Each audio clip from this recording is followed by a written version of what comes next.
कौन है? एक अजीब सी आवाज ने बिस्तर पर सोई गुंजन को झकझोर कर रख दिया। गुंजन हिम्मत बटोर कर खिड़की के पास गई। उसने धीरे से खिड़की खोलकर देखा, पर बाहर कोई नहीं था। लेकिन जैसे ही वो खिड़की बंद करने लगती है, उसे आंगन में कोई काली परछाई दिखी। कौन है वहां? ये कैसी आवाज है? गुंजन को अब हल्का हल्का डर लगने लगा और वो खिड़की से पीछे हटने लगती है। लेकिन तभी उसे ऐसा लगा कि कोई उसकी पीठ के पीछे खड़ा है। उसने तुरंत पलटकर देखा, पर वहां कोई नहीं था। माँ, माँ, माँ! गुंजन की चीखें सुनकर सारे घर वाले जाग गए और सब गुंजन के कमरे की तरफ भागे। क्या हुआ गुंजन? तू ऐसे क्यों चीख रही है? सब ठीक तो है ना? माँ, वहां कोई था। उसने मुझे देखा और रोने की आवाज, वो रोने की आवाज, वो क्या? ये क्या कह रही है तू? रुक, मुझे देखने दे। निर्मला ने गुंजन के कमरे की अच्छी तरह से छानबीन की। उसने खिड़की खोलकर बाहर देखा तो बाहर भी कोई नहीं था। कोई तो नहीं है रे, तुझे कुछ वहम हुआ है। और मैंने तुझे कितनी बार समझाया है कि रात में खिड़की बंद रखा कर, पर तू है कि सुनती ही नहीं है। नहीं माँ, मैं कह रही हूँ कोई था यहाँ। आप मेरा यकीन करो। गुंजन को इस कदर परेशान देखकर अब निर्मला को भी कुछ अजीब लग रहा था। उसने गुंजन के सर पर हाथ फेरते हुए कहा, देख गुंजन, तेरा 5वां महीना चल रहा है और प्रेगनेंसी के वक्त ऐसे वहम अक्सर होते हैं। तू डर मत, देख हम सब यही हैं, सब ठीक है। तू सो जा। माँ, आप यहीं रुको। आप कहाँ जा रही हैं? नहीं, मैं कहीं नहीं जा रही गुंजन, तू सो जा। आज मैं यहाँ तेरे कमरे में तेरे साथ ही सोऊंगी और कल से तुझे वैसे भी डरने की जरूरत नहीं है। कल अभिजीत आ जाएगा। क्या वो वापस आ रहे हैं? हाँ, आज ही उसके बाबूजी ने उससे बात की थी। अब जब तक तुम दोनों का बच्चा इस दुनिया में नहीं आ जाता, अभिजीत यहीं तेरे साथ रहेगा। निर्मला की बातों ने अब गुंजन को तसल्ली दे दी थी, क्योंकि पिछले 5 महीनों में अभिजीत मुश्किल से 4 बार उससे मिलने आया था। और अब जैसे जैसे वक्त गुजर रहा था, गुंजन को अभिजीत की सबसे ज्यादा जरूरत थी। पर काम के चलते अभिजीत को वक्त ही इतना नहीं मिलता कि वो घर आ सके। पर अब गुंजन ने सुना कि अभिजीत घर आ रहा है, तब उसकी जान में जान आई। अगले दिन सुबह से ही गुंजन दरवाजे पर टकटकी लगाए अभिजीत की राह देख रही थी। गुंजन, अंदर आ जा, बाहर बहुत ठंड है। अभिजीत को आने में वक्त है अभी। नहीं माँ, मैं यहीं रहकर उनका इंतजार करूंगी।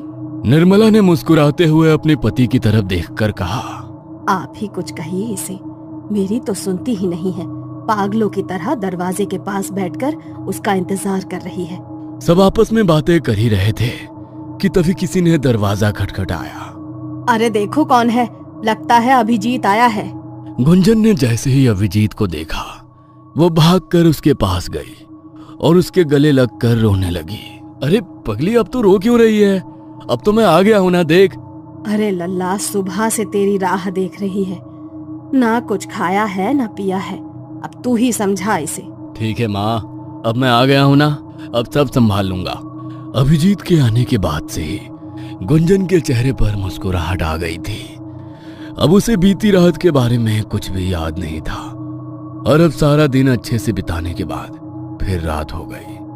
अभिजीत और गुंजन सोने चले गए थे और रात का वही कुछ 12 बज रहा था।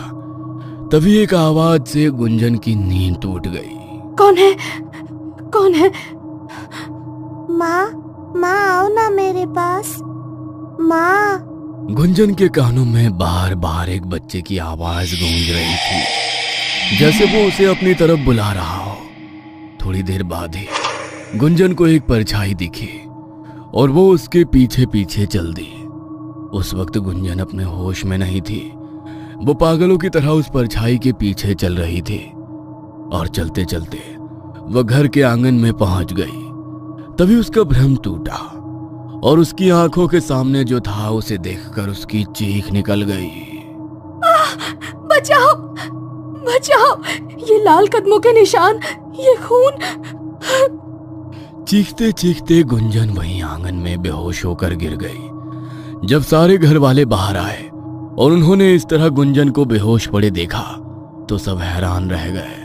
गुंजन उठो, क्या हुआ तुम्हें? उठो गुंजन।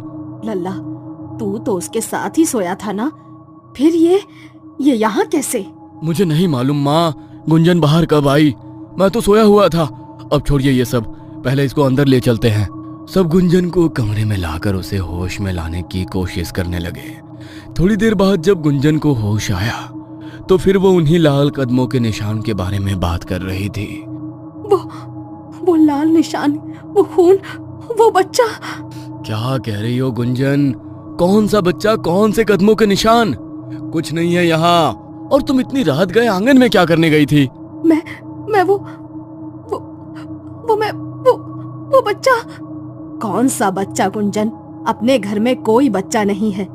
मैं आप लोगों से कह रही हूँ ना, यहाँ एक बच्चा था और वो लाल कदमों के निशान, वो खून। रुकिए, आप सबको मुझ पर यकीन नहीं है ना? मैं अभी दिखाती हूँ। गुंजन भागी भागी आंगन की तरफ गई और जमीन की ओर इशारा करने लगी। ये देखो, यही थे वो निशान। गुंजन, कौन से निशान? यहाँ कोई निशान नहीं है। तुम्हें क्या हो गया है? क्यों ऐसी बहकी बहकी बातें कर रही हो? गुंजन ने देखा कि कोई उसकी बातों पर यकीन नहीं कर रहा है। वो चीख चीख के रोने लगी। आप सबको लग रहा है कि मैं झूठ बोल रही हूँ। माँ, आप तो मेरा यकीन करो, वो बच्चा यही था और वो निशान भी। बेटा, ऐसा नहीं है कि हम तुझ पर यकीन नहीं कर रहे, पर बेटा यकीन करने के लिए कुछ होना तो चाहिए। तो खुद देख, यहाँ कोई निशान नहीं है, कोई बच्चा नहीं है। मेरी बात मान, तुझे आराम की जरूरत है। आजा, सो जा चलकर।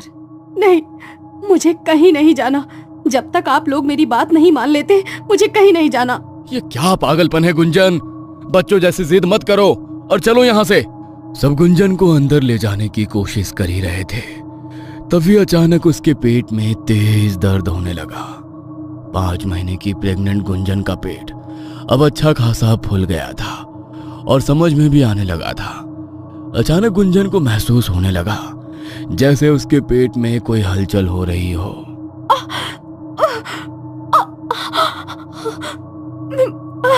मेरा पेट। माँ, ये दर्द। देख, मैंने कहा था तुझसे, तेरी तबीयत बिगड़ जाएगी। अब बात मान ले गुंजन, अंदर चल और आराम कर, चल। निर्मला और अभिजीत जैसे तैसे गुंजन को कमरे में लाए, उसे दवाई दी और थोड़ी देर में ही गुंजन सो गई। अभिजीत बाहर आया और निर्मला से सवाल करने लगा, कब से हो रहा है ये सब? क्या बताऊं लल्ला, यही कुछ 15 दिन पहले से ही बहू ऐसी अजीब सी हरकतें कर रही है। कभी आधी रात में उठकर कहती है कोई है, कोई बच्चा है, कोई बुला रहा है, तो कभी नींद में चलते चलते छत तक चली जाती है। आपने डॉक्टर से बात की? नहीं लल्ला, 4 महीने के बाद ऐसा सब होता है गर्भवती औरतों के साथ। हमें लगा 1-2 दिन के बाद सब सही हो जाएगा, पर अब जब पानी सर के ऊपर जाने लगा तो तेरे बाबूजी ने तुझे बुलाया। आप लोग ये बात मुझे अब बता रहे हैं? ठीक है, अब जो हो गया सो हो गया, पर कल सबसे पहले हम गुंजन को डॉक्टर के पास लेकर जाएंगे। अभिजीत ने ठान लिया था कि अब वो गुंजन के साथ जो भी हो रहा है उसे ठीक करके रहेगा। उसे लग रहा था डॉक्टर के पास जाने से सब ठीक हो जाएगा, पर वो ये नहीं जानता था कि ये दलदल है और अब सिर्फ गुंजन ही नहीं बल्कि भीलवाड़ा की हर गर्भवती औरत इस दलदल में फंस चुकी थी। कौन सा तूफान कब भीलवाड़ा पर आने वाला था, ये तो वक्त ही बताएगा। रात के हंगामे के बाद अब सुबह सब ठीक था, सब चैन की नींद में थे। तभी एक आवाज ने हर किसी की धड़कनें रोक दी। माँ, बाबूजी, अभी आओ, जल्दी आओ। ये सब देखो, ये क्या हुआ? जल्दी आओ सब, मेरा बच्चा। सब दौड़ते हुए गुंजन के कमरे में गए और उन्होंने वहां जो देखा उसे देखने के बाद सबकी आंखें फटी की फटी रह गईं। गुंजन, ये तेरे पेट को क्या हुआ? कल तक तो ये फूला हुआ था। माँ मुझे कुछ समझ नहीं आ रहा। ये सब क्या है? मेरा बच्चा। माँ मैंने कहा था आप लोगों से कुछ तो ठीक नहीं हो रहा है, पर आपने मेरी बात नहीं मानी। अब देखिए ये सब क्या हो गया। गुंजन, तुम घबराओ मत, हम अभी डॉक्टर के पास जाएंगे। तुम देखना सब ठीक होगा, हमारे बच्चे को कुछ नहीं होगा। तुम आओ, चलो मेरे साथ। निर्मला गुंजन की हालत देखकर अपना सर पकड़कर जमीन पर बैठ गई, क्योंकि जो कुछ भी हो रहा था वो कोई साधारण बात नहीं थी, या यूं कहें कि नामुमकिन है। कल तक जो गुंजन 5 महीने की प्रेग्नेंट थी, उसके पेट में उसका बच्चा था, उसका पेट फूला हुआ था। आज अचानक उसका पेट बिल्कुल नॉर्मल हो गया। भला रातों रात ऐसा कैसे हो सकता है? देखिए, आप अपनी बीवी से कहिए कि ये रोना बंद करके मुझे बताए कि आखिर हुआ क्या है। गुंजन, शांत हो जाओ। देखो, अब हम डॉक्टर के पास आ गए हैं, सब ठीक हो जाएगा।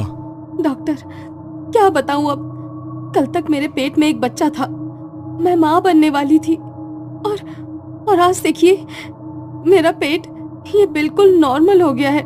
मुझे ऐसा लग रहा है जैसे अब मेरे अंदर कुछ नहीं है। आपका दिमाग खराब हो गया है क्या? कैसी पागलों जैसी बातें कर रही हैं आप? और आप इनके पति हैं ना? आप तो पढ़े लिखे हैं, आप कैसे इनकी ऐसी बातों में इनका सपोर्ट कर सकते हैं? ये हॉस्पिटल है, गांव की दाई खाना का घर नहीं, जहां ऐसी बकवास बातें हो। डॉक्टर, मेरा हाल भी कुछ ऐसा ही होता अगर मैंने सब अपनी आंखों से ना देखा होता तो। अभिजीत ने गुंजन की सारी रिपोर्ट्स डॉक्टर के सामने रख दी, और जिन्हें देखने के बाद डॉक्टर के मुंह से बस एक ही बात निकली, ये नामुमकिन है। नहीं, ये नहीं हो सकता। देखा, मैंने आपसे कहा था ना, मैं झूठ नहीं बोल रही थी, पर किसी ने मेरा यकीन नहीं किया। गुंजन का रो रो कर बुरा हाल था। उसने डॉक्टर का हाथ पकड़कर कहा, अब आप ही कुछ कर सकती हैं, आप ही मेरी मदद कर सकती हैं। देखकर बताइए ना, मेरा बच्चा ठीक तो है ना? उसे कुछ हुआ तो नहीं है? डॉक्टर को कुछ समझ में नहीं आ रहा था कि वो गुंजन से क्या कहे। उन्होंने अपने पूरे करियर में ऐसा कोई केस ना तो कभी देखा था और ना ही सुना था, पर फिर भी उन्होंने अपनी और गुंजन की तसल्ली के लिए उसके लिए कुछ टेस्ट करना सही समझा। डॉक्टर ने अभिजीत की तरफ देखा और कहा, देखिए, हम अभी इनके कुछ टेस्ट करने जा रहे हैं, हो सकता है उससे कुछ पता चल सके।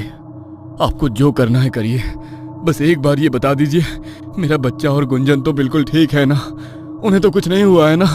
डॉक्टर ने गुंजन का अल्ट्रासाउंड किया, और उसकी रिपोर्ट देखने के बाद उनकी यह समझ में नहीं आ रहा था कि वो अभिजीत और गुंजन को क्या जवाब दे। और तब तक निर्मला और अभिजीत के बाबूजी भी हॉस्पिटल आ गए थे। क्या हुआ लल्ला? डॉक्टर क्या बोली? सब ठीक तो है ना? माँ, वो अभी कुछ टेस्ट करने के लिए गुंजन को अंदर लेकर गए हैं, उसके बाद ही कुछ मालूम चलेगा। मुझे तो लग रहा है ये कहीं कोई प्रेत पिशाच का चक्कर तो नहीं। हमें बहू को किसी भगत के पास ले जाना चाहिए। माँ प्लीज, अब आप मत शुरू हो जाइए। कैसी बेवकूफी भरी बातें कर रही हैं आप? बाबूजी, आप ही समझाइए ना इन्हें। भगवान के लिए अब तुम चुप हो जाओ, वैसे भी कम मुसीबत नहीं है।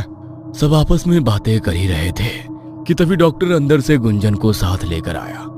डॉक्टर को देखते ही वो तीनों उनकी तरफ चले गए। कुछ पता चला डॉक्टर? सब ठीक है ना? बताइए ना, बहू और उसका बच्चा ठीक तो है ना? देखिए, अब जो बात मैं आपसे कहने जा रहा हूँ उसे सुनने के लिए शायद आप में से कोई तैयार नहीं है, और ना ही मैं था, पर अब यही सच है। आखिर क्या बताने वाला था डॉक्टर, और ऐसा कैसे हुआ? कहाँ गया गुंजन के गर्भ का बच्चा? रातों रात उसका फूला हुआ पेट एकदम से नॉर्मल कैसे हो गया? और किसके थे वो लाल कदमों के निशान जो गुंजन को दिखते थे? क्या ये सब सच था या वाकई गुंजन दिमागी बीमार थी? जानने के लिए देखिए अगला एपिसोड सिर्फ once upon a time horror stories पर।